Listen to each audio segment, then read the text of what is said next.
चलते अगर मैदान में आ जाना रे, अकेला रहता हूँ मैं जरूर साथ लेकर आना रे। अरे एटीट्यूड की बेटा तू बात ना करियो, हमारे जैसे बनने की तू सोच ना रखियो, हमारे जैसे बनने की तू सोच ना रखियो, हमारे जैसे बनने की तू सोच ना। इश्क हसावे इश्क रुलावे काई काई खेल रचावे, एक दिन इश्क घणो हसावे एक दिन घणो रुलावे।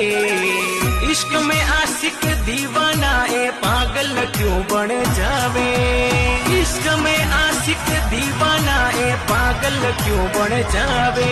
मैं कहीं जाना मोहब्बत भी कई कई रंग दिखा